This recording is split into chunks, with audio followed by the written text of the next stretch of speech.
Auzubillahi minash-shaytanir-rajim. Bismillahir-rahmanir-rahim. Welcome to NUK Education. Forms of energy موږ شروع کړی او په هغه کې زموږ سره نن بل قسم چې دی هغه زموږ سره دی هیټ انرژي، کوم ته چې په اردو کې حرارتي توانایي ویل کېږي. هیټ از ا فارم اف کاینیټیک انرژي. نو د وی هیټ چې کوم دی درجه حرارت ګرمایش هغه زموږ سره کاینیټیک انرژي یو قسم دی، حرکي توانایي د هغې یو قسم دی، یو فارم دی. It is the thermal energy.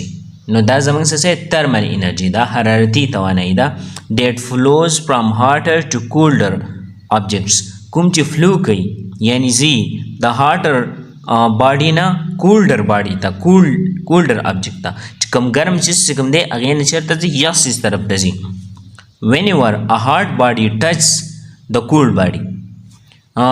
نو کله چې هاټ باډي چې کوم دا ګرم جسم ګرم چیز هغه ولګي د کولډ باډي سره د یخ چیز سره د ترمل انرژي حرارتي توانایي یعنی هیټ مووز فرام هاټر باډي ټو د کولډر باډي. نو هغه سیل کې هغه موومنټ کوي د هاټر باډي نه کولډر باډي ته چې کوم ګرم جسم چې کوم دی د هغې نه یخ جسم طرف ته ځي.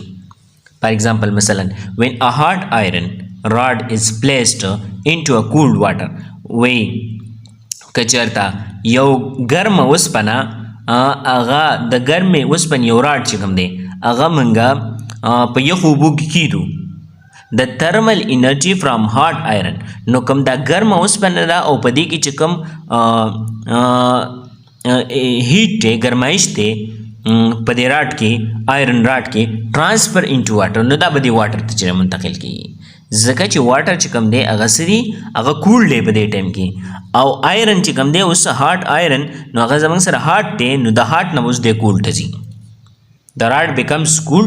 نو راډ چې کوم دی هغه به یخیږي، د هغې نه چې کوم هیټ چې کوم دی هغه به دې ځي اینډ واټر بیکمز وارم، او واټر چې کوم دی هغه به ګرمیږي. نو دا اسان چیز دی چې هیټ انرژي زموږ سره دا موږ سره کاینیټیک انرژي فارم دی او دا سیل کوي دا د هاټ باډي نه کول باډي ته ځي.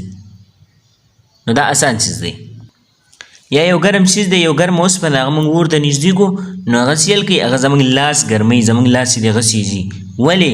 ځکه چې کوم اور چې کوم دی هغه ګرم و نو د هغې نه هیټ ټرانسفر شو هغه اوسپنې ته او د اوسپنې نه چې زموږ لاس ته راغی.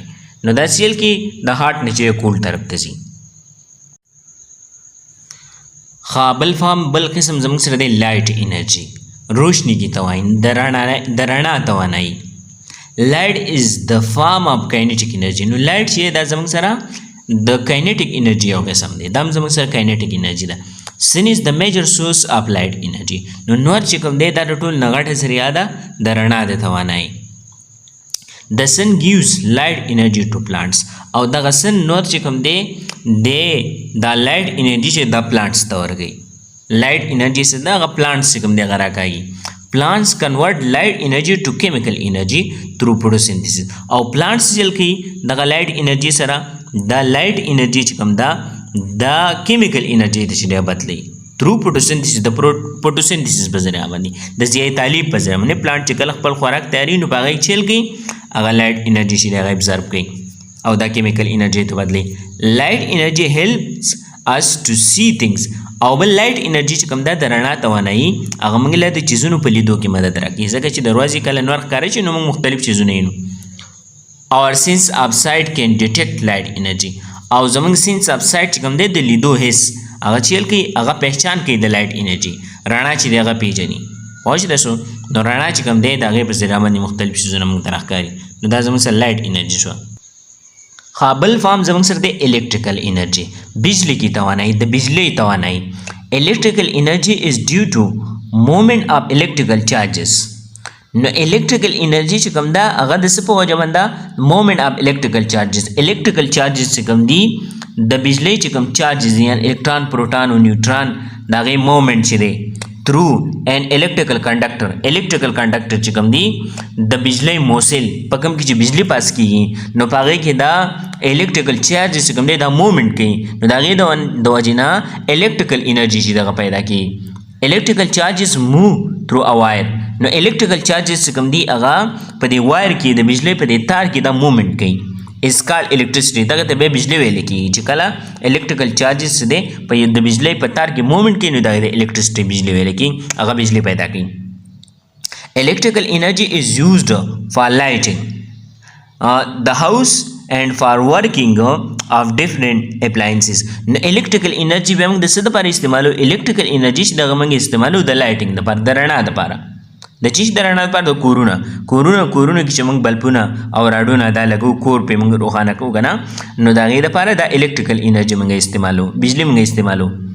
او د نور کارونو لپاره اپلاینسز چې کوم دي ډیفرنٹ اپلاینسز مختلف سامان چیزونه د بجلی چې کوم سامان دی لکه راډ شو استری شو موبایل به موږ چارج کوو یا نور داسې اپلاینسز دی هغه کوم چې په بجلی باندې چلیږي ماشینان شو فریجونه شو نو دا زموږ سره څه دي دا به بجلی باندې استعمالیږي دا کارونه چې موږ بجلی باندې کوو دا زموږ سره شو الیکټریکل انرژي. بل فارم زموږ سره دی بل قسم ساؤنड انرژي आवाज़ کی توانائی. Sound is also a form of energy. نو sound چې کوم دی आवाज دا موږ سره د انرژي یو قسم دی associated with the vibration of matter.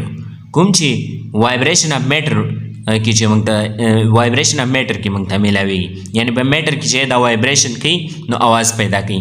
Sound energy can travel through all states of matter. او sound energy چې کوم دا د आवाज توانایي نو دا د مادي چې کوم ټول حالتونه دي په هغې کې ټریول کوي په هغې کې سفر کوي مادي ټول حالتونو کې چې دی ساؤنډ انرژي هغه پکې تللی شي هغه پکې پاس کېږي بټ کین ناټ ټریول ان ویکیوم لیکن ویکیوم چې کوم دی خلا په هغې کې ساؤنډ انرژي چې دغه ټریول نه کوي د اواز توانایي چې کوم دا ویکیوم کې خلا کې کوم چې بر سپیس دی په هغې کې دا ټریول نه کوي. ساؤنډ انرژي هیلپس اس ټو هیر تھنګس. نو ساؤنड انرژي چې کوم دی هغه موږ ته د چیزونو د اورېدو کې موږ ته مدد راکوي مختلف چیزونه موږ اورو مختلف اوازونه موږ اورو نو دا ساؤنड انرژي موږ له په هغې کې مدد راکوي. Do you know sound energy is so strong چې ساؤنड انرژي چې کوم ده د اواز توانایي هغه ډېره زیاته مضبوطه ده that some of the sound frequencies can break glass windows. نو څه ساؤنड frequencies داسې دي چې هغه glass window چې دغه ماتوي شیشه چې کوم ده د شیشې والے کړکۍ چې کوم ده نو شیشه د هغې چې هغه ماتوي نو بعضې ساؤنड فریکوینسیز چې کوم دي هغه دومره تیز دي او هغه دومره مضبوطه ده ساؤنड فریکوینسي ساؤنड انرژي چې هغه سیل کوي یو ګلاس یو شیشه موږ سره ماتوي.